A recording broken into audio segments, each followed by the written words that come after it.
Like I said, we have going ahead 5 outlets. Everything has to be recorded. Open a fridge and that 150 rupees My wife runs a Now for us, we did It is my favorite. expanding and reaching. I remember. So first, There is a category.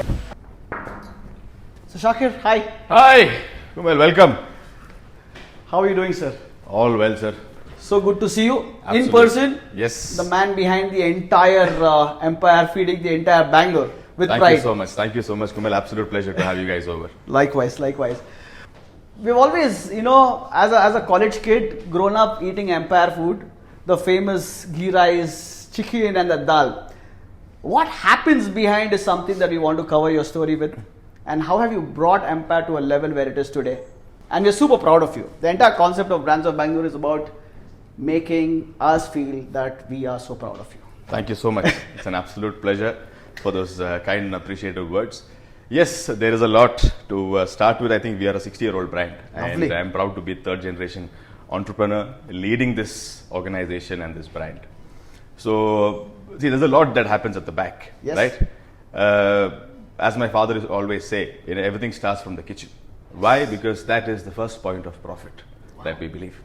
And from the kitchen, it all starts to the customer service, but to get the right product, get the right kind of service, there's a lot that happens behind, not just in the central kitchen, the center of excellence, but at our corporate office, where everything is initiated, monitored, backtracked, managed, and ensuring the outcome, the desirable outcome is achieved. So, you're in the NKP corporate office today. So Let proud. me take you around. Lovely, let's go. Come. So, we have a large office which is spread across close to about 10,000 square feet. Lovely. If I'm not wrong. So, we have 2 sites. One is the functional side where all the leadership people are sitting, from your HR to management to accounts and all of that. Then we have the operational functional side where the people at the mid-level are ensuring everything is well in place and the desirable outcome is achieved. Come. So coming in, like I said, this is more of the operational side. What you see on my left is most of the departments, verticals. So we have IT, we have Easy Bites, then we have the call center, then we have accounts, juice shop. Wow. On the right is most of the vertical heads which are heading these departments. Lovely. So their team is sitting right in front of them. So here is, like I said, the first point of profit. The procurement sits here. Yes. So yes. we have a good team. They are covering all aspects, not just the food part. Even the switches that you see are procured by them. So there are enough of line items that we go through. Hundreds of vendors that we have on board. Some are as old as 35, 40 years. Lovely, lovely. Yeah, so they have grown with us and we have grown with them. That relationship really Absolutely. matters, don't you think so? Yes, absolutely. Because people who have been there with you from the grassroots level, and your growth is their growth is your growth. Absolutely. So that's what business lessons are all about, which technically MBA classroom में उतना सीखने को नहीं मिलता है. And that's the whole point. We want to understand from you, Shakir, on the ground reality. When you mentioned that this is the first point of profit, what do you mean by that? See, what I really mean by that is, now to sell something to your customer, it starts from going to the market and buying something, right? Lovely, yes. Now at the market itself, now you want to make a ghee rice. Now you need rice, oil, water, salt and all these things. So what is the kind of quality that you require? What is the kind of grade that you require? And what is the pricing that you're willing to pay for that? And according to the menu that you have priced, now let's say 100 rupee plate ghee rice. Now what is my margin out of that firstly? What is the value for the customer? Wow. So it starts from there. So I save a rupee there. It is a cascading effect till the selling point where the customer purchases, pays the bill, walks out, and end of the day we realize our profit. Amazing. So Amazing. a rupee saved there, it's like they say a penny saved is a penny earned. Yes. So that has an absolute effect, and that is what builds your consistency. And we try and ensure that prices are either long term, medium term, or at daily life prices. Why we have a very flexible model? Because it gives us that freedom to pick and choose. Wow. Wow. And the protocols are set that way. But doesn't mean you can just come in as a vendor today and then we start buying from you tomorrow. No. There is a set process which will take at least 48 hours So to 96 hours. this experience of yours of setting up the process has been surely from the experience part of it.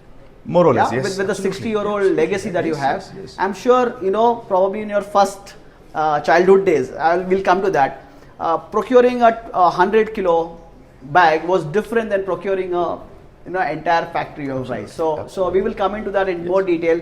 Take us through what really happens after procurement. After procurement, once the vendor receives the order, there is the delivery that happens. So we have one of the most stringent receiving protocols.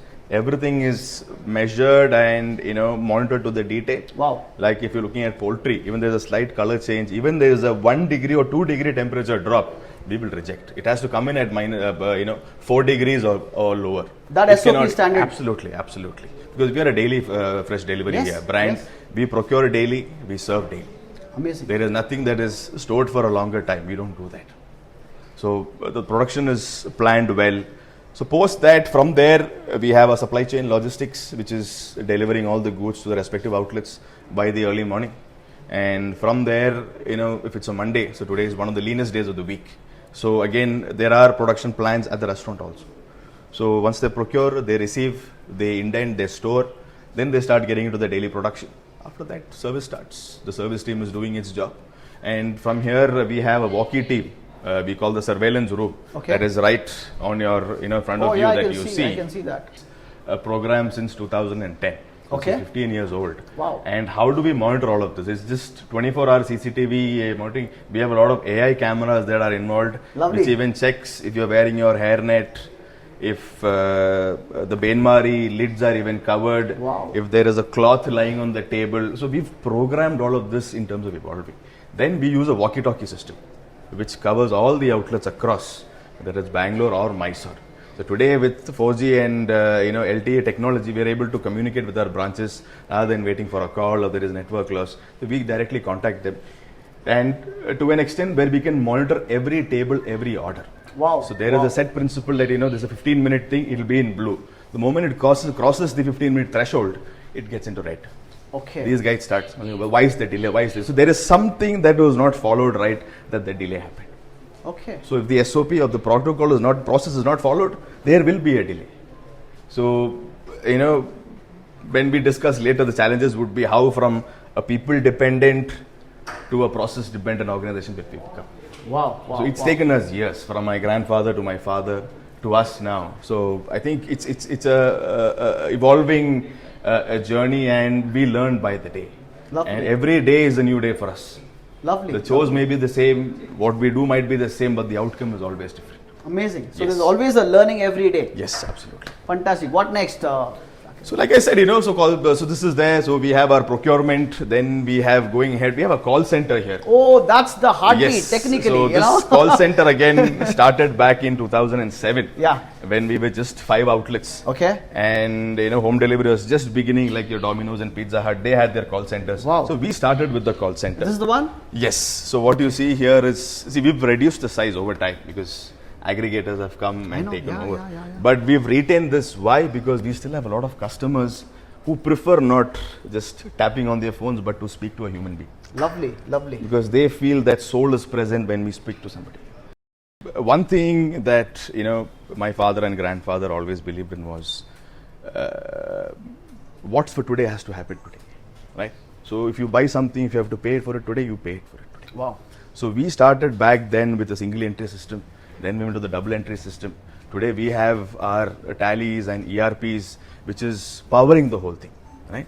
And like you said, even the packaging charges, that is about a 5 rupee or a 10 rupee. Now everything is well recorded in the system. Wow. So we have the best of point of sale, which is again integrated to our enterprise resource planning, the ERP system, which is running on Microsoft. That integration keeps the core intact. Malpractices are very less because there is a set process across every activity that happens. Even a cashier has a SOP that he has to follow. Even a server has an SOP that he has to follow. Even the hygiene team has an SOP to follow.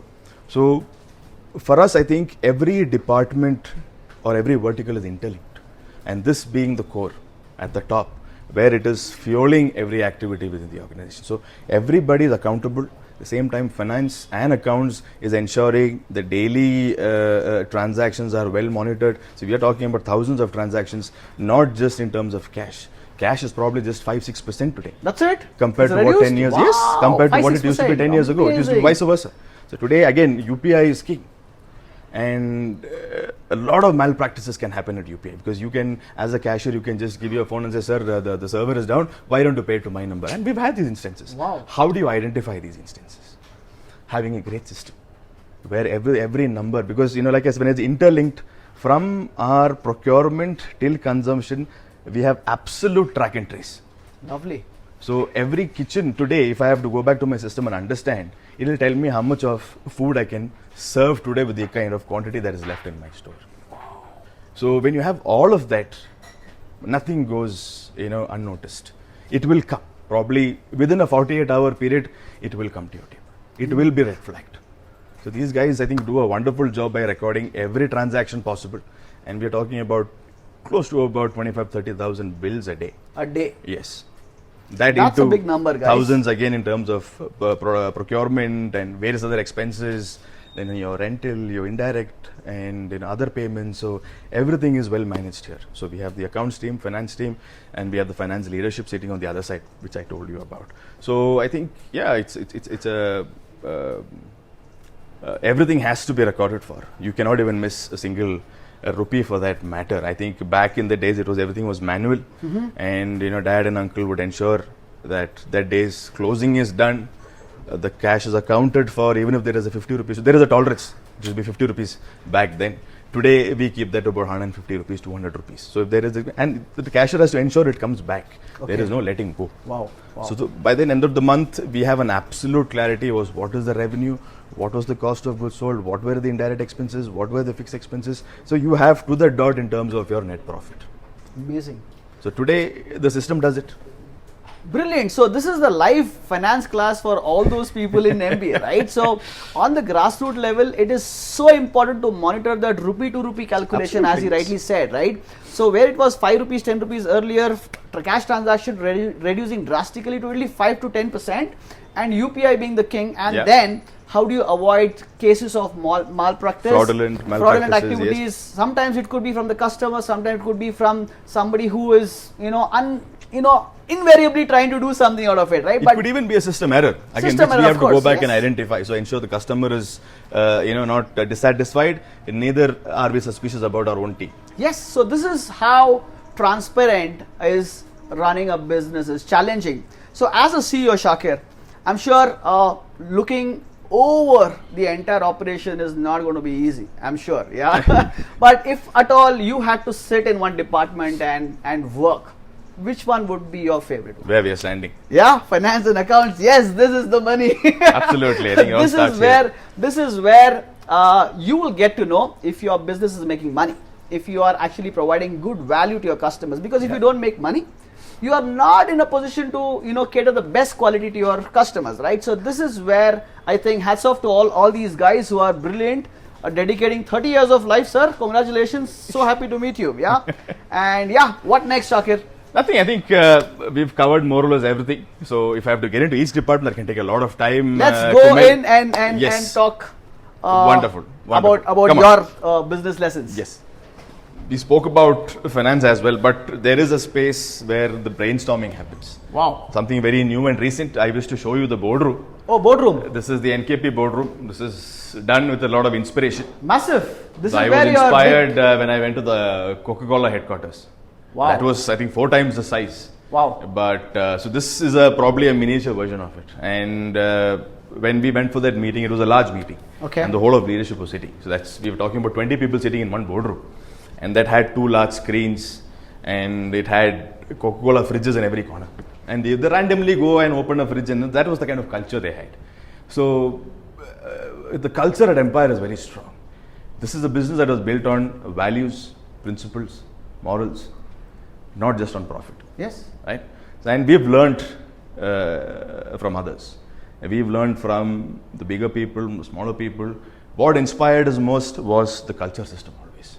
And here we believe culture is what drives sustainability. Wow. And discipline is important when it comes to culture. That is something we have worked very strongly and continuously. Amazing. And that is what I think is keeping the heritage and the legacy of the brand alive. So important. Yes. People and culture become a fundamental reason for your success or your failure, Absolutely, right? absolutely, Profit, yes. anybody can earn. Quality can be implemented and improved, but culture is your base, your roots. That's probably. what drives everything. is what I Brilliant. feel. Fantastic, Yes. Shakir. It's brilliant to see. It's a beautiful office. And yeah, wanting to know a little more about it. Please come. Yes, come.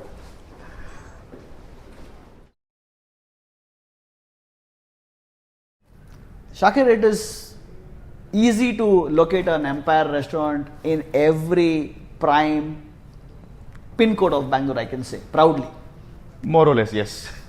You tell me, in India, if you have to, look at it from a big national angle, which is the largest restaurant chain that you have come across, and any numbers that you can guide us through? I think very few that I can name of which are homegrown. I think Barbecue Nation is one among them. Wow. I think they have about 120 outlets across Bangalore 80. base again? I'm not very sure of that, but I think they spread across 80 cities, if I'm not wrong. 80? Yeah, Wow. I shared a panel discussion with Rahul, who's the MD. Wow. And he was mentioning, if I vaguely remember, I think they're one of the largest in terms of revenue and volume to an extent. And I think post that, very few we can name of which has a complete national presence as such. Then there are mom and pop brands like recent Wow Momos. Yeah. There I think again about 350-400 stores, right? So very few that we can name of, but regionally there are many. Now if you go to North India, there are a few. Northeast there are a few. The West there are. South there are many to name, from Talapakati to your A to B's. Wow. And a lot of veg and non-vegetarian that we can find. So I think there are a few which have really grown phenomenally in the last 5 to 7 years, I must say. I think post-COVID, most of these brands have gained a lot of traction, because I think what I believe is customers always tend to go for their trust and faith. Yeah. So if a brand was known and sustained for many years, I think it's always going to be the preferred choice for the customers. I think that is what even led to Empire's growth in the last 5 years, I should say. Yes. So you are among the top 5 in India? See, since we all still fall under the unorganized category. Really? It's still going to be difficult for us to say, because there are no metrics to claim as such. When I say unorganized, it does not mean being a street vendor. It means purely on the basis of where we are not listed versus unlisted, and then private equity, VC, and all of those channels. Yeah, they're all predominantly, a first gen owned brands or operated brands, or it's going to be a family owned business. Because like I said, in Calcutta you have many names, biryani, like your Armenia and your Arsalan and all of them. They're all again family generational businesses. Then you come to South India, again A to B, generational. Sangeeta, generational. Then Talapakati, again generational. So most of these brands, renowned brands, are all generational. So like the new ones, like I said, a lot of your QSR brands have come up, which are Indian homegrown. Yeah. Like Wow Momos and your Mad Over Donuts. So these are all people that I've met with, shared diocese with. I also represent the core committee of NRA at a national level. Wow. So these are all people that we constantly converse and exchange ideas and learn from each other. Yes. Brilliant. To take an advice, my wife runs a cloud kitchen. Oh, it's wonderful. called, we start off with Hyderabadi paya and stuff, a Sunday alone concept. But if I think of scaling it up, right, I get goosebumps. I get scared. Okay, kaise karoon, kya karoon and stuff. So do you think starting a cloud kitchen is a better way for somebody who has no experience in food business, or do you think having a retail physical outlet is the way to go? I think I would choose the latter, Yeah? Kumail. Why? Because in India or across the globe, for people, when it comes to food, the look and feel is very important. So when you're a cloud kitchen brand, there is no known association with the brand. You're not able to correlate for anything. It's going to be rather random, where you open an aggregator app and you find it. Then you're going to be okay, fine. Are there any good reviews and ratings? So I strongly believe, I think an offline retail front is very much required, provided you have a great USP that you're selling, like you said, paya. Yes. Right? a very unique regional dish. It's a very popular dish across the globe, and especially coming from Hyderabad. So I think in today's digital era that we live in, a lot of marketing and promotional activities are required, which does require some deep pockets to start with. So you need that initial capital investment to scale up, not just scale up, to be known firstly. Then the scaling up happens, and a lot of word of mouth should happen. So you have to put in a lot of effort by yourself through WhatsApp and various other things that you can reach out to people. And today options galore. So the customer is confused as to what to order. So it is quite a challenge to start just with a cloud kitchen. Yes. It is because when you're talking about cloud kitchen concept, right? We are listed on Swiggy and Zomato, and the aggregator commission itself touching almost 30%, 26, 27%, but overall it is 30% upward, because now that kicks us in terms of what could be the margin that we actually earn per dish. So if you have to look at our audience who are interested to start a cloud kitchen, there are so many cloud kitchens. Everybody wants to. I mean, I'm sure it's a common phenomenon, ना कि retire होने के बाद क्या करोगे, corporate job छोड़ने के बाद आप क्या करना चाहोगे. So probably 60-70% of the people feel that let's start a cloud kitchen, let's start a restaurant, let's start a food business.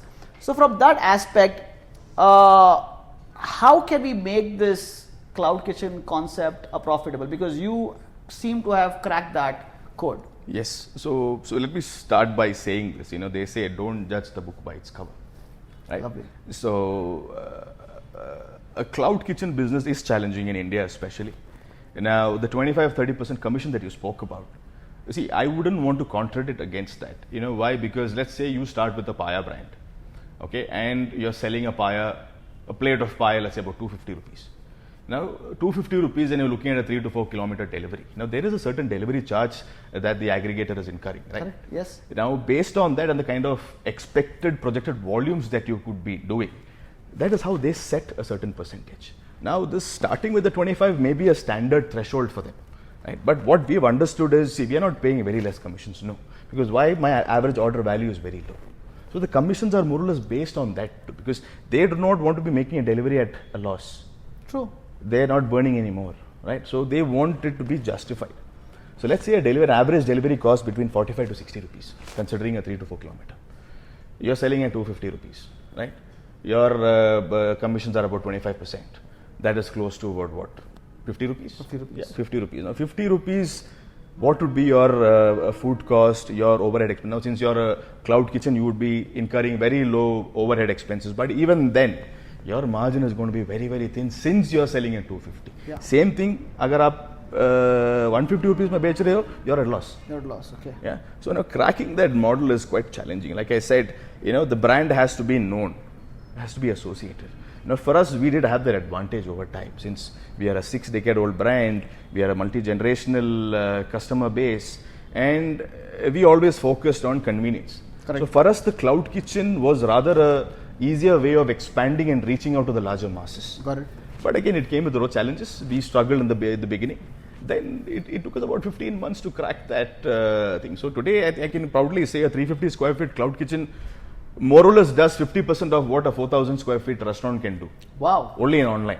And it is profitable. Indeed, it is profitable. Why? Because we have a smaller menu, lesser SKUs, lesser people.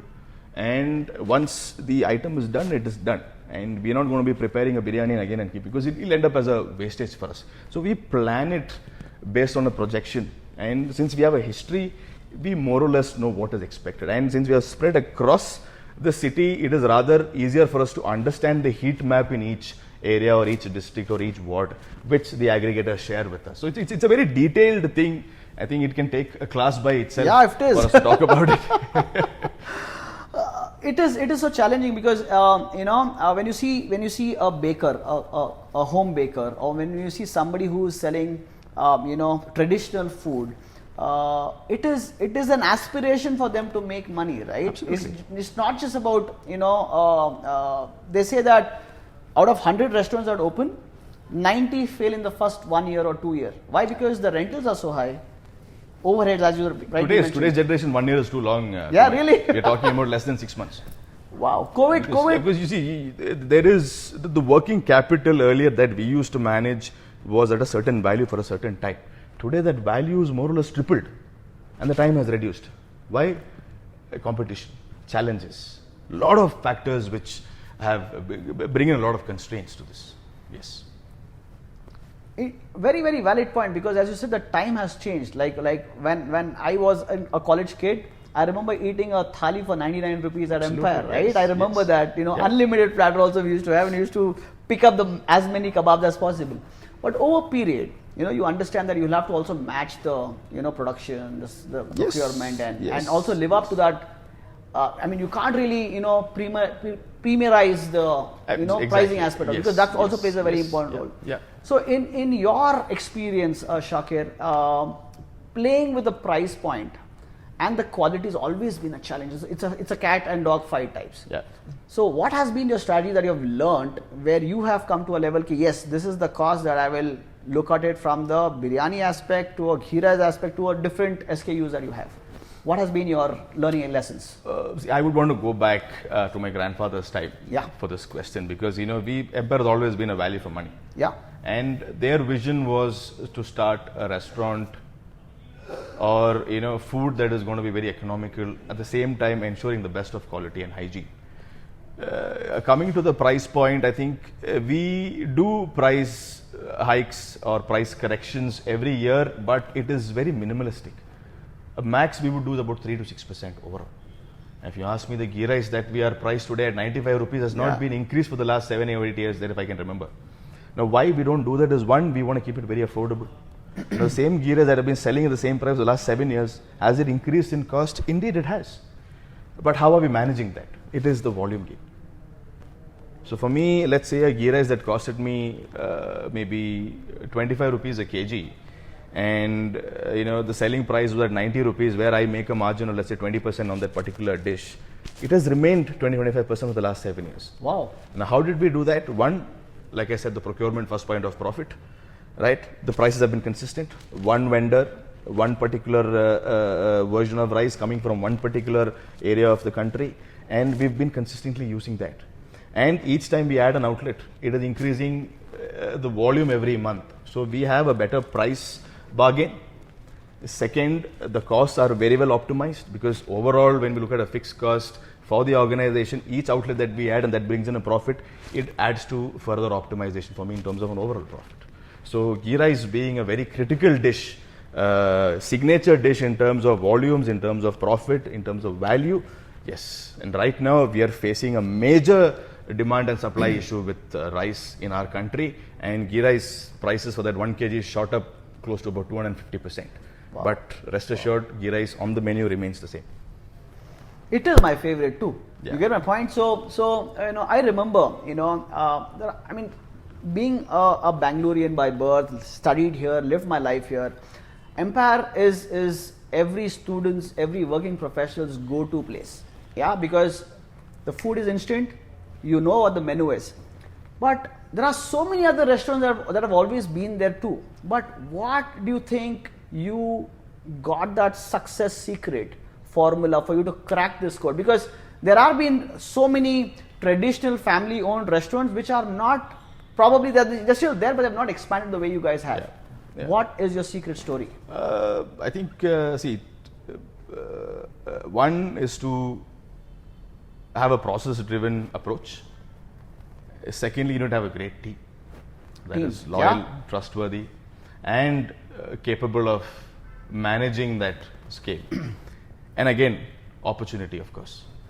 So what we saw, I think Bangalore grew in the last 20-25 years, right? Post the IT boom, we've seen a lot of these BPOs and a lot of IT companies coming into Bangalore, and Bangalore is known as Silicon Valley of India. Yeah, it is. So we had a lot of influx of migration across the country, and Empire is a daily habitual kind of a brand, and it's easy on everybody's stomach.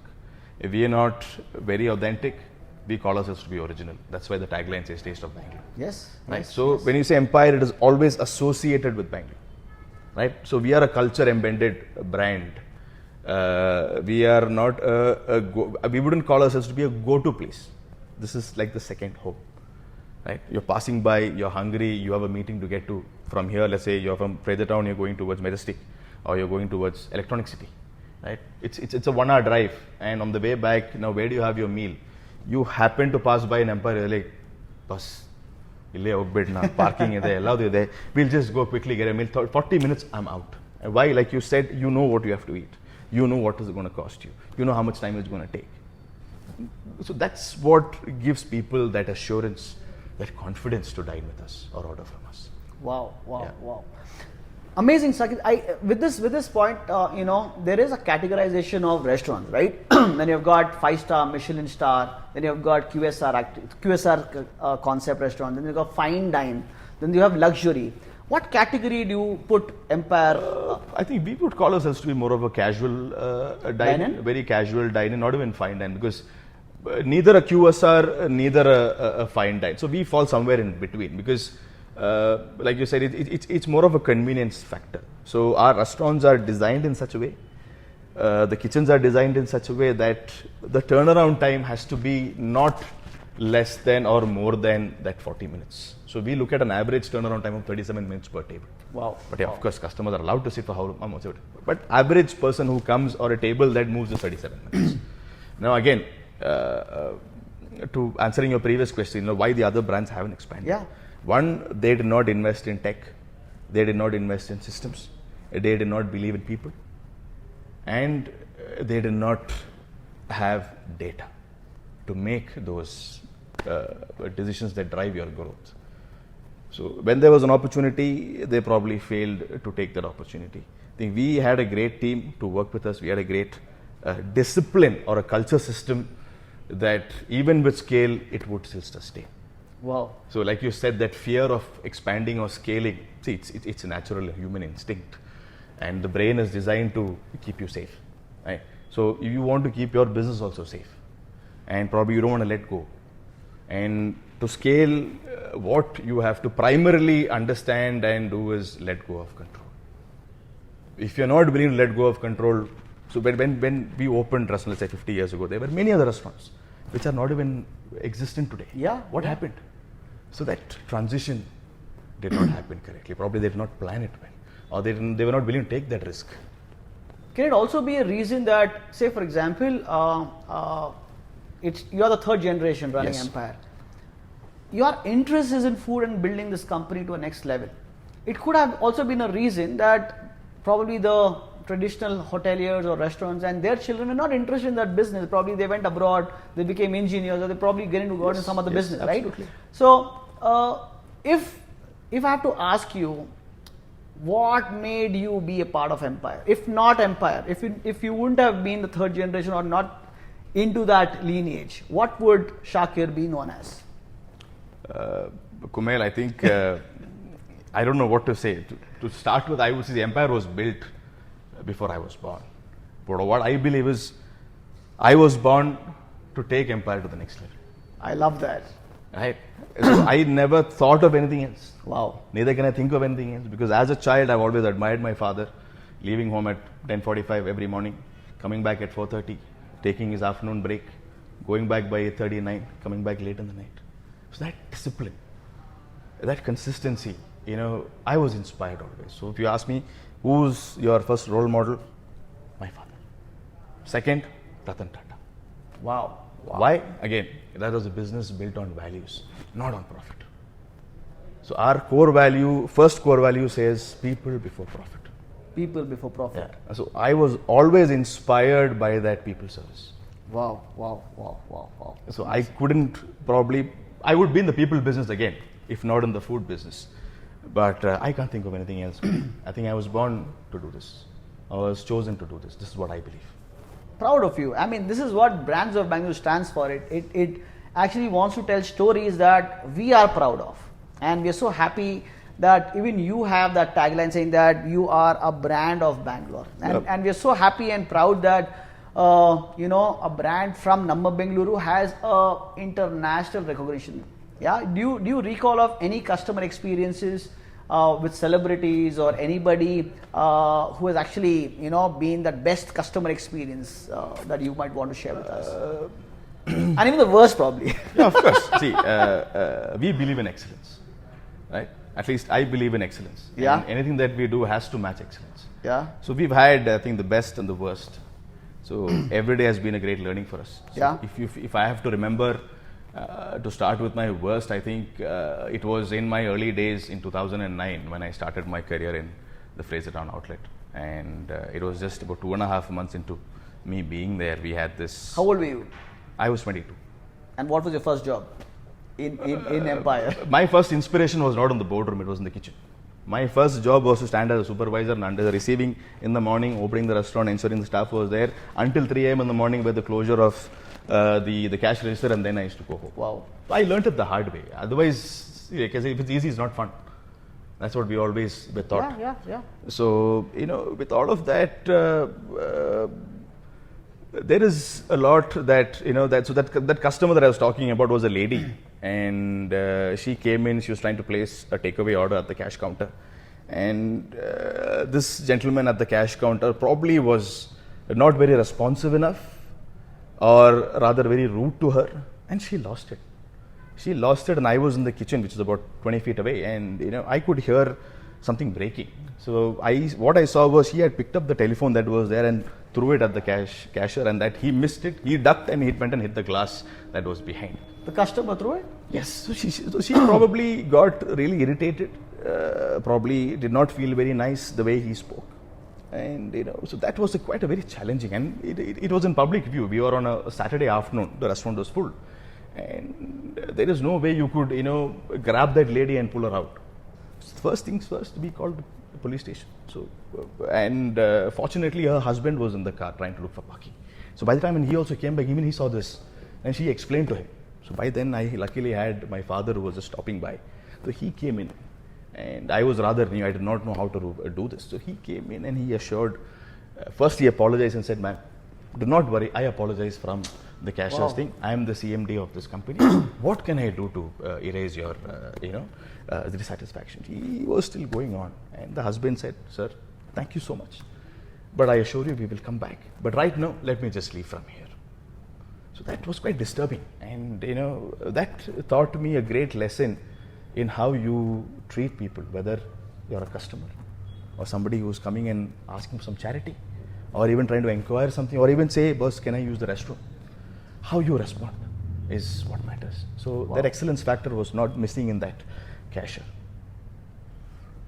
Good experiences, not directly from me, but we have had customers who have come back to us and told us, "Boss, this particular staff, this particular thing from this particular did this for us." So one particular instance I would remember is a customer's car breaking down in one of the highway outlets, and our guys got in touch immediately. In an hour and a half, they called mechanics. It's a highway outlet in Kunigil. That gentleman had a family with children and all of that. So first, "Sir, you come to our restaurant. We'll bring our car." They took the family to the restaurant, kept them there, got the car repaired. Gentleman went back happily, and I think it was the kindest gesture. He offered them a complete paid trip for a pilgrimage to South. Wow. And they called me and said, "Sir, what do we do?" I was like, "It is coming from God. Yeah. You don't say no to such things. Wow. You take it." And they went, fulfilled their pilgrimage and came back. And that was one of the best customer experience we've had. Again, excellence in the making. So this is mind blowing. Imagine a customer who would have spent about 1,000 rupees odd for his car repair, or probably that experience would have been just there. But just the gesture, Yes. how you treat at that particular point of time really matters. And I'm sure this culture is imbibed now in all your training sessions, in all your, See, we focus on doing that. But again, we are talking about 4,000 employees. 4,000 We are talking about employees. 4,000 individuals. Some may adhere to it, some may grasp it, some may not. So they move on. The people who understand, believe in that philosophy, stay back. Like I said, we still have about 250 odd employees who are older than 25 years. 25 years. You saw Ashok get Yeah, it. we saw Ashok. I have a store manager who's 43 years old in the company. Today Wow. he's got hearing problems, so he spends time back home. But we pay, because they are the ones who built this company. This is interesting, and during the COVID, Shakir, I remember that not during the COVID. I think somewhere there you start off something called as a bloodline, a helpline. Blood bank, it was a little before, right? much before that. Yeah, it was something amazing from a restaurant point of view. like how I think Swiggy has an ambulance service, if I'm not wrong. Swiggy or Blinkit has got. The Blinkit has got, right? What was the inspiration behind starting a blood bank and why? A small story behind it. It was the year 2015 when I lost 15, my is it? father, my late father, Abdul Haq, who was the CMD. Like I said, he was a people person. And he always believed in giving back. And after his demise, we wanted to set up some kind of a memorial, not in terms of a building, but rather an intangible asset that would live on for years. Correct. So we started that blood bank in the name, again it came in from the management, not from the board, surprisingly. So it was again the people who said, sir, I think we should do this for our late CMD. So we started with this, where I think that time we were about 2,600 odd members, and all of us pledged to donate blood at any given time. So we have a specific number, we have a WhatsApp group, and people who know, and everybody. So we marketed that across the table, 10 cards, even in the takeaway orders, in papers, and all of that. So that gained a lot of traction, and we were able to give back. So the first year itself, I think we did close to about 600 donations, if I'm not wrong. All of our staffs across the city. Any request, anywhere within an hour or two, our guys. So we had a software, custom built software made to put in the details of all our employees, including ours. So our blood groups were mentioned. So the moment there is a requirement for an A positive, so we have 100 donors who are A positive. Which area, what? So he's in that particular outlet, send him. Wow. So we had 2, 3, 4, 5 donors. We even had rare cases of your O positive, RH. That also we've done that once, twice. Wow. Yes. Wow. So I think that was a great way of giving back for what people gave us, people of Bangalore or people of this country. So I think what more than being associated with blood, right? If we can save a life, why not? And that was the biggest way of giving back, we thought, and it came from our leadership and management. So we said, yes, we will do it, and it's still strong. It's been 10 years, it's still going strong. Wow. Yeah. Wow. And then there are a lot of blood banks come down, they do a voluntary blood bank drive. We've done that. Our employees go. I've gone. So we make it a point, at least once a year or once every 2 years, you donate blood. That's brilliant. I mean, it's see, you're actually, if I have to put it across this way, you're in the food business, but from the people's perspective, as you said, you're in the people's business. The food gets into your body, it gets into blood. Yeah. And that is what your thoughts are, that is what your actions turn into it. And in return, you're also trying to, but then consciously giving back in terms of the critical, emergency situation which hats off to you, and may this reward be blessed to your, dad, and of course all those people who have laid the foundation. Absolutely. Yeah, and building this. For anybody, be it McDonald's, be it KFC, be it Pizza Hut, they have reached a particular point, and then they also had a point where they had to dip. I'm sure even you as a brand would have had restaurants doing well, locations not doing well, and you've also diversified into other business models, like for example Easy Bites, Karama, different cuisine in the food business, of course, and then we've also got Vegeteria. You get my point? So what was the strategy to get into a different domain? And also tell us the most difficult business time that you have encountered. See, we've had a history of food business, right? And the brand being strong, having people's confidence, we've always looked for gaps within that community or within that offering. So, like you earlier spoke about the 99 rupees thali and buffets, all that evolved in time as to what we could add. Now, a non-vegetarian thali was not known. Now, dosa chicken was not known. So we popularized a lot of these things in time. Now, Karama we started in 2015. Now, what was the whole idea of starting Karama? Again, it's simple. A lot of association with the Middle East. So when you're there and you tend to eat your Lahori kind of dishes where your the naan, that big naan, and you spoke about paya and dal gosh and many other things. And Karnataka as a state, 70% is non-vegetarian eating, right? And people love the lamb and the meat here. So we thought, why not do something a little more boutique, a little more.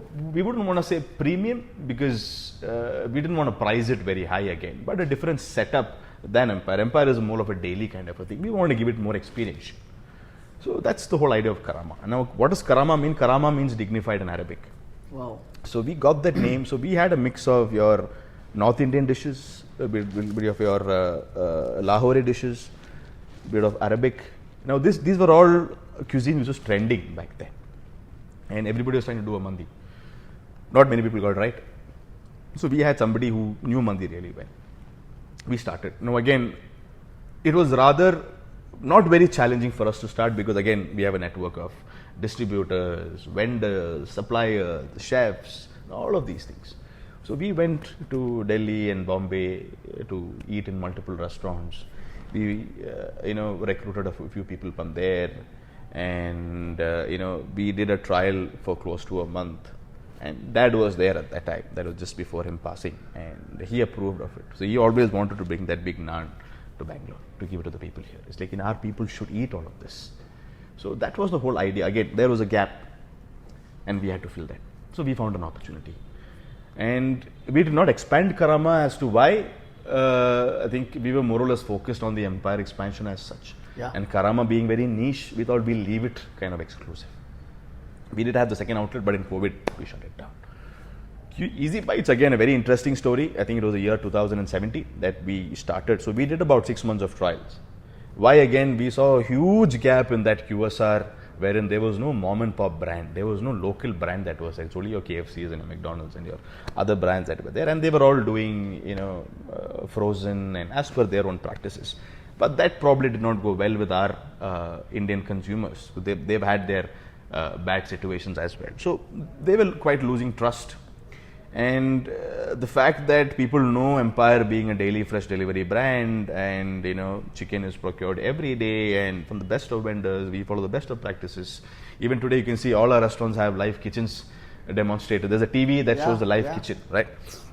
So we saw a gap again there. Only no fried chicken brands. It was priced higher. 5-star chicken came in, not again palatable. So we started with one outlet. We were randomly giving samples to customers. Lovely. So we started the fried chicken at 49 rupees a piece, which was about 100 grams. And that was an instant click. Today, Easy Bites operates about 38 outlets. Wow. Yeah, bringing in close to about, I think, hopefully, inshallah, we should be touching about 100 crores of revenue this year. Lovely. So Easy Bites has grown and people have adapted. They have liked it. And coming from the house of Empire. And one thing that is the confidence and trust and value for money. Wow. Keeping it economic. Vegetaria, again, we just wanted to add value to what we were offering at our highway outlets. We have a lot of families that come in together. So there is a grandfather, grandparents, and grandchildren. Grandparents probably want to keep it very light. So they would want to prefer a purely vegetarian. And most of the travelers, they're either going for a pilgrimage or for a holy travel. They do not want to eat meat. But what they really prefer is dining at Empire. Why? The facilities, hygiene, play area, baby care room, toilets, prayer rooms, all of this. So we saw an opportunity there and large spaces. We have about 20, 30, 40,000 square feet of space. And we thought, why not add value to that? So it was just a value add. I think it worked well. But we've shut down 2 outlets. Just a few remaining in the highways. Why? Because post-COVID, a lot of dynamics changed. Like? Yes, but it's still sustainable. Why? Because, though it was adding value, it came at a cost. So if it was not meeting the break-even point, it was not sustainable for us. Okay. So we shut down 2 outlets of vegetarian. Juice shop has always been an integral part of Empire. Juice shop has been there since 1993 rather. Yes. I mean, I remember, having that pulpy grape combination that we would have with ghee rice. So it was very interesting to know that 100 crore business coming from a one, diversified business line. If I have to ask you for numbers, just for us to understand the scale that you operate, I'm not talking about the winning aspect of it, but I'm talking about the ground reality. Yeah. how many kilos of chicken do you cook?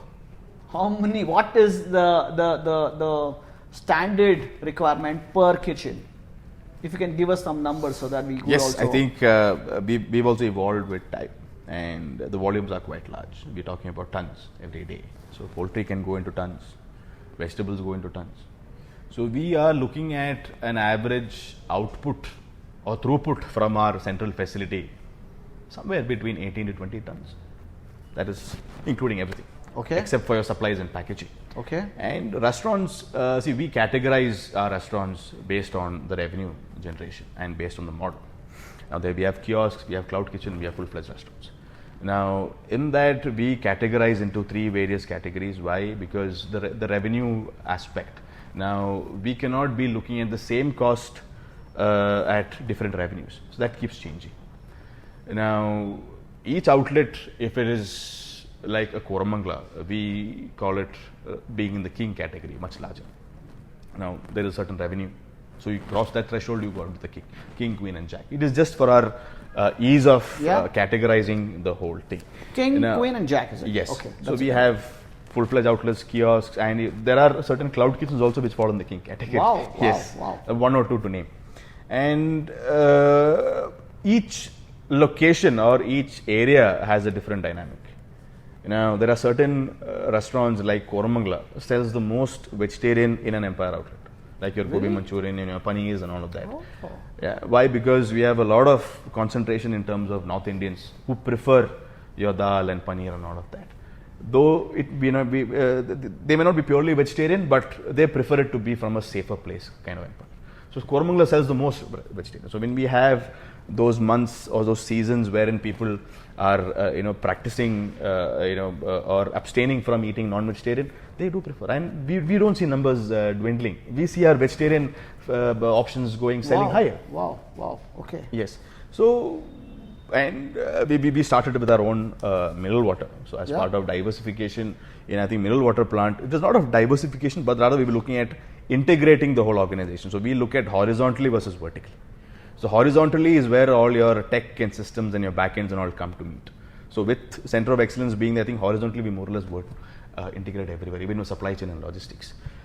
As part of the vertical integration initiative is where our mineral water, packaged drinking water came in. Now that is our own plant, own source, from bottling to filling, everything we do it. Why? Because again we have a large volume. We consume close to about 7,500 liters of mineral water. That is bottles. Wow. Which is sold to our customers. So we thought, why not invest in that, which again adds value. So we are looking at vertically integrating many other things as part of the vision going forward. You mentioned, staggering numbers. For somebody, if I have to understand from the ground reality, if my mother is watching this episode, she will not understand tons. She might feel that it's like a ship. But for somebody who wants to start a cloud kitchen from home, for somebody who wants to start up a small restaurant, maybe a 20-seater, what are the business to-do list that you would recommend to that person or me, for example, as well, as to how do I start, what number, what investment, what rentals and stuff? If you can just give me a quick let's say we are looking at starting an Empire restaurant, right? A similar menu, kebabs and biryani, ghee rice, parota, tandoori and all of that, a little bit of Chinese also. You want to do a 25-30 seater restaurant. We're talking about close to about 1,500 square feet of space, wherein you distribute 40% to your back end, 60%. But technically it should be the opposite, where your restaurant space is lesser and your kitchen space. If you look at KFCs and McDonald's, they have a much larger back end area. Why? Because again, it's process oriented. Finding out a place, compliance of that location is very important first. Why I would say is your heating, ventilation, your exhaust systems. You would need a generator power backup, which can make a lot of noise. Garbage, which can be a nuisance for other people. Yeah, because putting garbage, collecting garbage, it has to be seamless. It cannot cause any nuisance to the public. You might have people walking around in the morning or doing their morning jog. It can't cause any nuisance. Okay, once that is in place, then you look at your compliance, statutory, legal. Can you register as a sole proprietor to start a restaurant? Can you get a BBMP license? Can you get an FSSAI license? Now to get all of that, what are the kind of process that your inputting into your thing. You can't just start from if you want to do a proper restaurant, you can't be cooking from home and bringing it. No, you can't do that. You're probably cheating your customers. So transparency is key. Like I said, why do we show that live kitchen in our restaurants? It gives us it keeps us, vigilant, attentive, that we have customers watching. Customers are like, boss, even though it's busy, we get to see the kitchen. We know how our food is being cooked inside. So 20 years ago or 15 years ago, if you would ask me this question, Kumel, I think it's rather very easy to start a restaurant. But today, it is not very easy. It is easy, but to sustain is the problem. So you need to meet all of, like you said, the to-do list, right? All of these things, from operations to your tech, to your back end, to your legal, to your statutory, to your surrounding.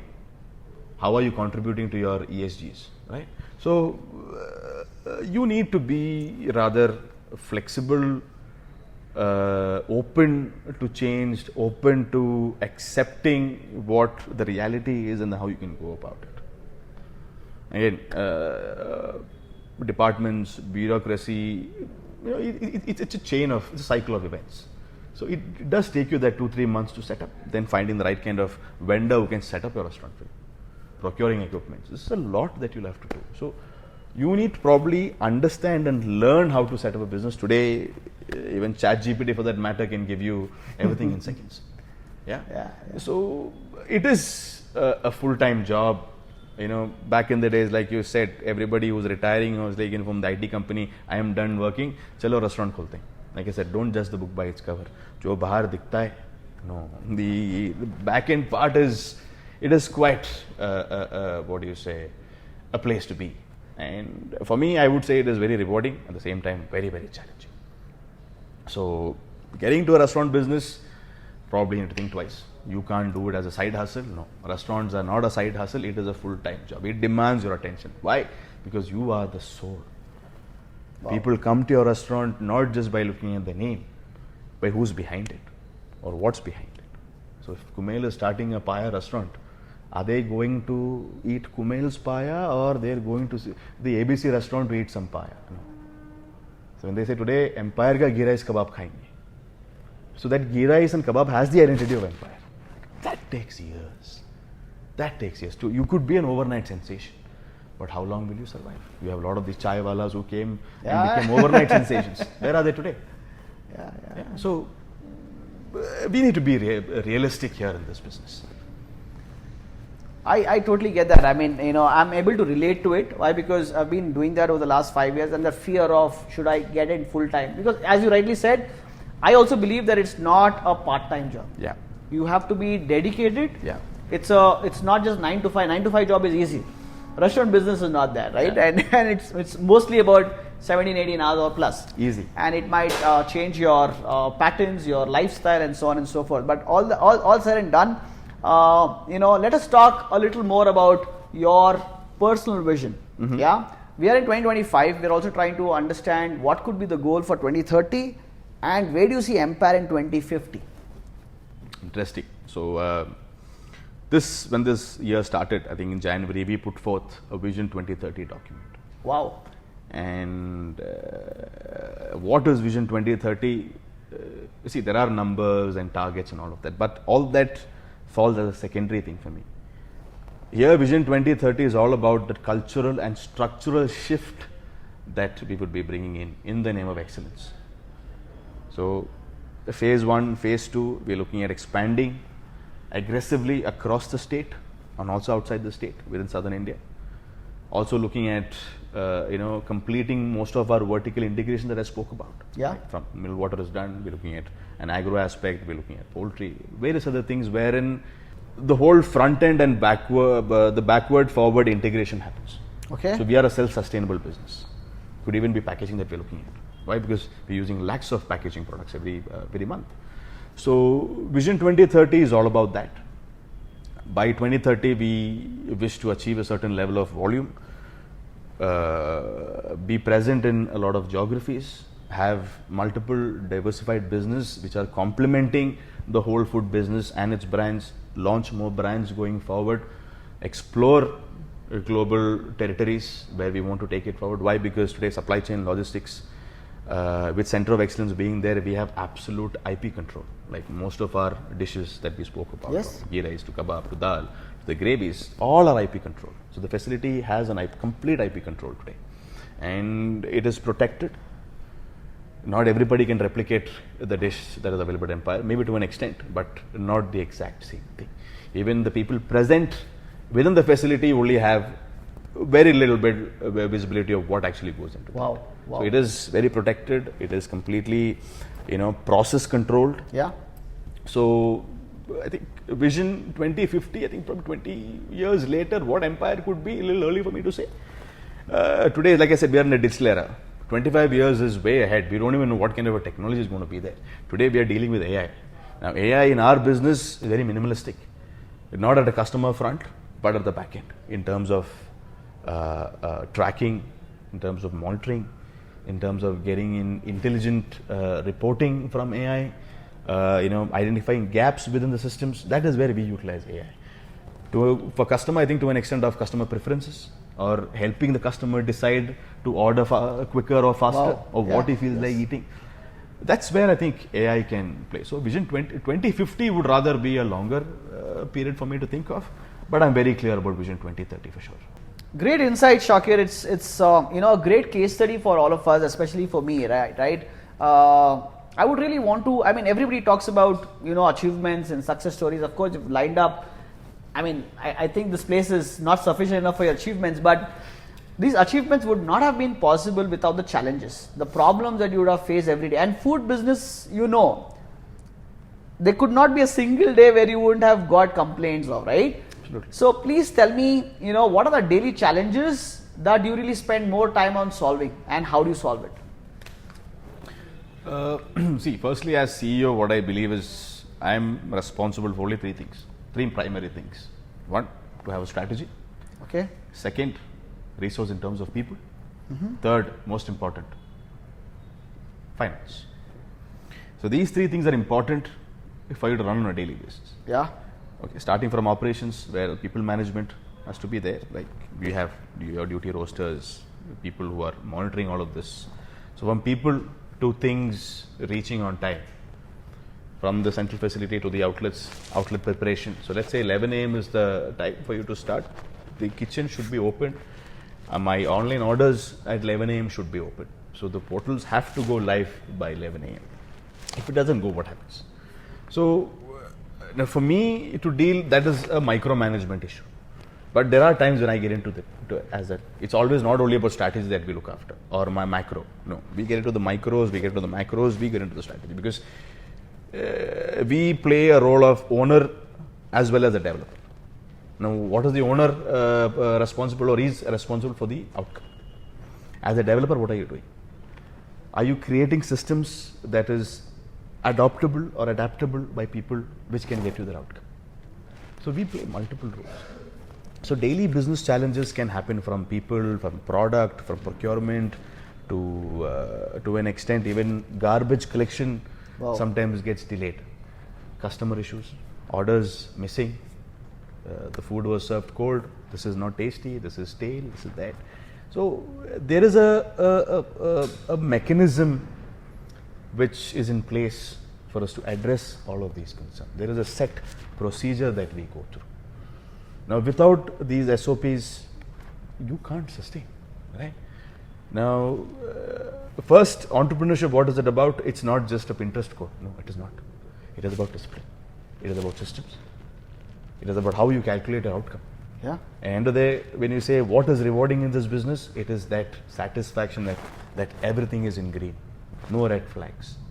So we look at red, amber, and green in terms of flag. I do not like a lot of things on my screen or on my paper. I only want to look at 4 lines. Now, why? Because those 4 lines will be in red. If they are in red, you're not able to go into amber or green, then you require my attention. If it is an amber, you make sure it is in green by end of the day. So if it's in green, don't waste my time. Let's move on. So that way people are responsible. We have owners and developers within the team. So from a vertical, let's say operations, the AVP of operations, who's Kader, may be a owner as well as a developer. Under his team, there are various verticals who are working. Operations is like it's like the main function, right? Now, if Kader is not able to deliver people and the products on time, then we have failed. So, to address all of this, there is a set system. There are people behind all of this. So, each activity is monitored. Yeah. There are checklists. There are systems and apps that we have on our phones. These guys have to update. There are people sitting and following up all of that. Now, apart from this, there are external factors also which can come as a problem. Now, there is a brawl in the restaurant, or there is a sudden, let's say, a lockdown for that matter that has come, or you have to shut down due to something unforeseen within that area, or there is a damage or a natural calamity. Now, how do you deal with all these things? The food that is present there goes for a waste. Now, since we are multiple outlets, again, there is a system for that. We use our walkie-talkies called. The moment the data center team here looks at what is available, how much was prepared, all that, we say, okay, these guys will say, okay, fine, do one thing, these areas can sell all of this. We have our logistics team deploy all of that. So the restaurant is shut, no problem. Staff will still be taken care, their food will be delivered, their salaries will still be paid. So all these kind of daily business problems, I think over time we've mastered most of them in addressing it the right way, where the turnaround time for a problem is less than 60 seconds. We even have a call to action button for our customers on the table that they can call if they have not been responded well also. Immediately these guys call the restaurant manager and tell them, so and so customer, so and so table, please report to them. So there are various metrics, various protocols we follow to address these daily operational issues or customer grievances. So do you have these processes out of experiences that you have corrected measures, or you work with there are bigger consultants, companies who partner and solve major critical problems? Absolutely. You need help for everything, right, Kumel? So, we've not employed professionals from IT or IIT or MBAs. No. We are a homegrown team. So, today the operations AVP has been with us for almost 18, 19 years. He's also learned over time. So, at least for me, or as a board, as the management, we look at loyalty as a great characteristic or a trait, because that is, loyalty is above all else. Yeah. Everything else can be bought, thought, can be done. So here I think with that great team being in place, we are able to navigate through all of this, and consultants come into play from leadership, strategy, finance. We worked with a lot of consultants. I have a culinary expert who's sitting in Center of Excellence. He's like a mentor to me as well. So we worked with a lot of consultants across the country, from leadership to turn around the whole business, financial model. Yeah. So I think working with the right kind of people has always helped us in delivering better results. Yes. Brilliant, Shakir. You have mentioned at least about 5 times about Center of Excellence. I'm very curious to know about this. Is it part of your Mission 2030, or give us a quick overview about it?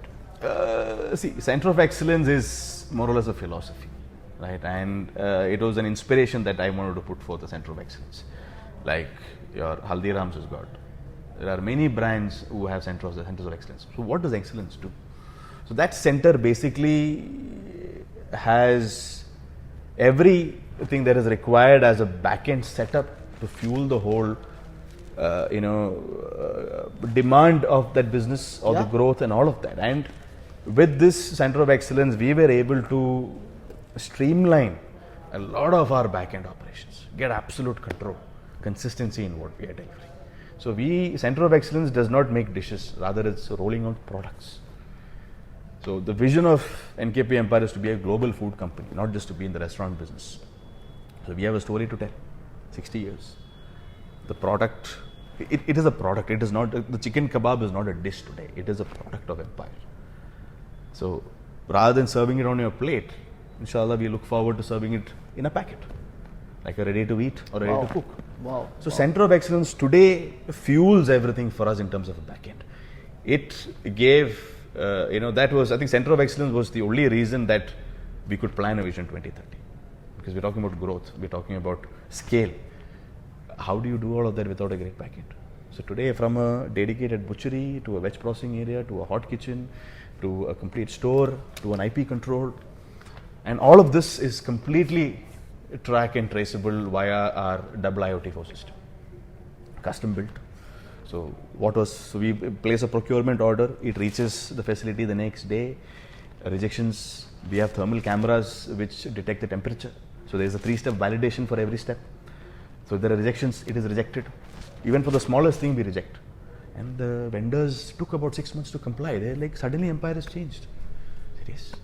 Wow. If you have to reach a certain level of scale, you can't do it without such kind of a discipline, such kind of a process. Stringent controls, zero tolerance, no compromise. Amazing. So that's what. So it's a world-class facility spanning about 35,000 square feet for now. We will be expanding another 30,000 square feet as well, where our outlets will receive everything portion controlled, everything in a ready to cook or ready to use format. So we don't chop, peel, nothing at the outlet. When we stop doing that, wastages have reduced. Yes. What goes in a portion control ends up being used fully. There is a production date, there is an expiry date, everything is so. We follow a FIFO method, first in, first out. That is very, very critically monitored, because you lose the FIFO, it's again a cascading effect. It is a chain of events that can happen. Yes. So the center of excellence concept is interesting, and I'm sure with your vision of reaching the entire a global brand, making Empire the global brand from number city Bengaluru is a proud moment that we will be envisioning. Absolutely. This requires a lot of planning. This requires a lot of hiring process. So and since you deal with people, what has been your hiring strategy? See, it goes back, let's say 10, 20 years, and each time we would open outlet, there is always need for people. We are talking about the blue collar guys who are the actual backbone of Empire, where they do the serving, they do the housekeeping, they do the cooking. So this, back in the days, used to happen in a very traditional or conventional manner. There used to be more of walk-ins, people asking for a job.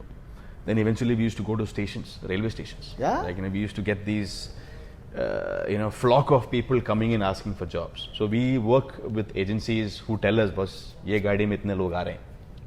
So we go with tempo travelers, just grab them, really, bring them to the office. Wow. Then we do the KYC. This used to happen like 10-15 years ago. But off late, we have a full-fledged human resource management system. I have Mr. Raja Rampai, who's heading our thing. He's worked in the industry for Barbecue Nation, various other brands. So he changed a lot of those things in the last 3 years, which has helped us streamline the whole statutory process. Now, hiring, again, we work with a lot of headhunters, a lot of these agencies who supply. And then we work with a few NGOs from the Northeast and the North, who again recognized Empire as a brand for them. So they do a basic training, skill development, and send them to us. Now, why they chose us from the outside thing is we provide 3 meals and full accommodation for every staff that you see in Empire, right? So that is one advantage, that we do a lot of retention. Now, hiring, again, when it comes to this level of hiring, that which is the mid-level and below, we do not look at skill as a priority. If he's willing to do, if he's got that fire in them, we put them into a training process. So we have a kitchen side training and a separate service kind of training. So some people who sustain, we get to know within a week's time. People who will not sustain may not last for more than 4 or 5 days. So this is at the blue collar level. Now, coming into the office, looking at branch managers, assistant branch managers. Now these guys, we don't directly hire, we look at internal promotions. So let's say a supervisor, or if he's been a cashier, or even if he's been a juice shop in charge, he is eligible to become a branch manager if he's shown that kind of a proficiency, or his evaluation reports are saying otherwise. So internally we do a lot of promotions. We give them a lot of options. Center of Excellence today does not have people from factories who are coming in working. No. 200 people working there, all from within the Empire family itself, where we have trained them.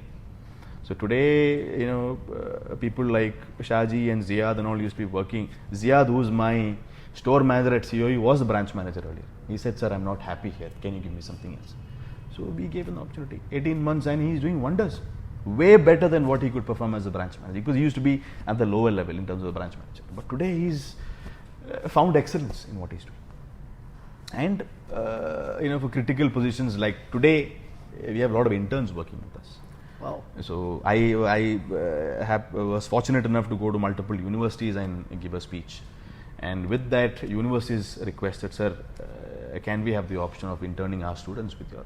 So first time, I think this year in April and May, we had 9 students from PAS University of Bangalore. Wow, nice. Very Very esteemed university. They came. Then that one girl stayed back. She's working with projects and maintenance. She's like, sir, I want to work in all the departments and I understand where I'm going to excel. Why not? Amazing. And out of that 9, 8 were girls. Wow. Women empowerment. Back in the days, we were again male dominated. Today, we have a lot of women, especially in the finance. You would have seen. Yes, we Right? So noticed. today, we have the juice shop operations manager is a lady. So we're trying to change that. So empowerment is something that happens. So internal promotions, internal hiring works a lot. Most of the hiring energy goes on to your blue collar because 60% of the workforce comprises of them, and they are almost very volatile and vulnerable.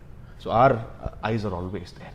But otherwise, I think across the admin level, our attrition is probably less than 1%. Wow. Yes. Wow. Yes. So I'm sure you're eligible to get in the world's best workspace awards. But our culture is rather more deep rooted, Yeah. homegrown.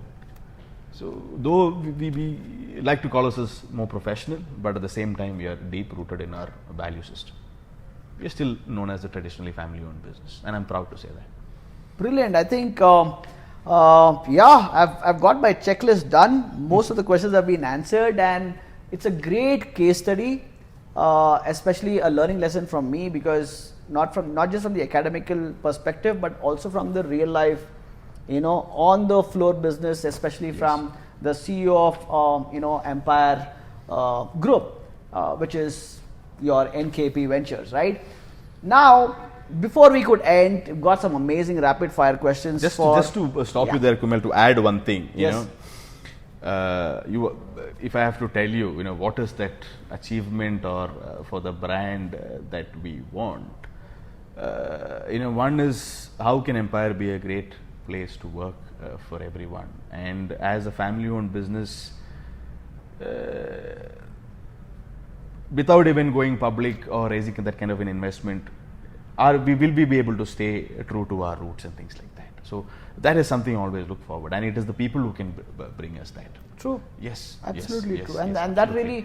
that really is a testimony as to why you have survived for 60 odd years. And case study you mentioned. Yes. Yeah, and it's always been my dream to be a Harvard case study. Of course, you will definitely be there. Someday and we want to get there. Yes. Of course, India has that potential. Now people are recognizing India not just as supplier of software engineers abroad, but also becoming entrepreneurs, becoming technologically advanced, becoming sports and entertainment hub. So Yep. and we are the second largest producers of content creators also in the world. So that also talks about the talent. Yes. We've got towns in India who are dedicated in content creation. If you are aware of it as well. So this is a great episode with Shakir, and thank you so much. It's been a pleasure. Before we end, we will round up with a quick rapid fire round with you. Very, very quick. Whatever comes in your mind first. Yeah. Okay. Are you ready? Yes. Your favorite hangout place in Bengaluru? For now, it is my own place. I have a small place that I hang out. Earlier, probably Airlines, Label Road Coffee Day. This would be my favorite. Oh, lovely. Your favorite cafe? Today, I think Starbucks is what I frequent. Really? Okay. Your favorite food? Ghee rice, butter chicken kebab, no doubt. Your favorite ice cream parlor? Corner house, anytime. Lovely. Which one? Airlines wala? Anywhere. My favorite is the cake fudge. Fantastic. Your favorite restaurant other than Empire? Depends on what cuisine. There are multiple. But let's say if I'm looking at Chinese, Beijing Bites any day. Steak, only place. Lovely. Dosa, Vidyarthi Bhavan. Yes, there are many that way. Superb. So we only got 3 more on that. Yeah. What do you do in your free time? Free time, I love driving. Motorsports, I'm an enthusiast. I play a lot of billiards and snooker. The last thing I love doing is nothing. Just shut up. That's the best thing to do, actually. If not Empire, what would you be or want to be? I think I would be a people manager. That's all I can think of. Like Yeah. I spoke earlier, I can't think of being anything else now. An entrepreneur or a working professional? Entrepreneur for sure. Cool. Your best customer experience? I think I can think of is when I was started my early days, where a customer appreciated my hospitality, being that young, and came up to me and asked me, "Boss, who really are you?" Because I was wearing my slippers. And back in the days, I did not dress up very formally. So that customer gave me a very good appreciation for what I was doing at the restaurant. And I think that was a turning point for me to an extent. And that was my best experience with a customer that I had. Again, excellence matters. Lovely. Your worst customer experience? Yeah, I think there was this, again, at the place of work, there was this lady who came and, did not like the way our cashier spoke, and she abused him and threw the phone and created an absolute ruckus. That was my first time, and I think the worst time ever. Great. Your greatest achievement? The greatest achievement would be changing the organization from people dependent to being process oriented and center of excellence. Absolutely, yes. Wow. And your celebrity guest? I have always been very fond and idolized Shah Rukh Khan. Someday that he walks into Empire and bites that piece of kebab, wow, why not? Lovely. And your inspiration? My father always to start with, and secondly Ratan Tata. Absolutely. Why? No, I think that man, I learned since being in the hospitality. I went to hotel management, so we learned a lot about Oberoi as well as J.R.D. Tata. And I think Ratan Tata, being in my generation, I think everything that is built was around people and values. He gave more importance to even those street dogs that even today walk into the Taj Mahal Hotel Mumbai and nobody says anything to them. So that inspired me. That is why I said, I always want to be a people person. How much you can give back. And that man was only given. So, when Dad used to say I wish I had a lot of money. Why? To distribute, to help the poor. I think that is what inspires me the most. People serving, nothing else. Brilliant. And this question, of course, you have been here as a guest, and if you are watching Brands of Bangalore, and whom do you think that we should be interviewing and who should be sitting in your place and sharing their story? There would be many, but I would since it's the F&B again, and I would recommend a few chefs who are from Bangalore, who have made it globally, who have acclaimed things globally. Our most famous chefs like Vikas Khanna or Manish Mehrotra. Bangalore we have our Manu Chandra, who has Lupa, and not just a restaurant. Under them, a lot of those chefs who have trained and come. Today you have Narun Noodle Bar, who's Kavan. There are a lot of those people who have done things very differently. Of course, they have been a great inspiration, and we will definitely have them on our podcast and our series to make stories which are ordinary. People are ordinary, but their stories are extraordinary, and that's what we believe in. Yes. And we really want to get as many people as we can onto our podcast, telling stories from their heart to the people and inspire the world, not just number Bengaluru. So thank you so much for being part of us, and it was actually a pleasure knowing you as a person, and of course knowing the inside story of what goes on beyond that ghee rice and that kebab and that biryani which is served to the customers. Absolutely. Lots of hard work, lots of best wishes, and thank you so much once again. So, Kumail, thank you very much for Brands of Bangalore coming in here. It was an honor for me to share our story, last 6 decades, and the things that we're going to do ahead. So, I would want to urge everyone to watch this episode of NKP Empire Ventures on Brands of Bangalore on YouTube. And just like I've been inspired, I hope to inspire everybody else and continue to be inspired by watching more episodes on Brands of Bangalore. Thank you.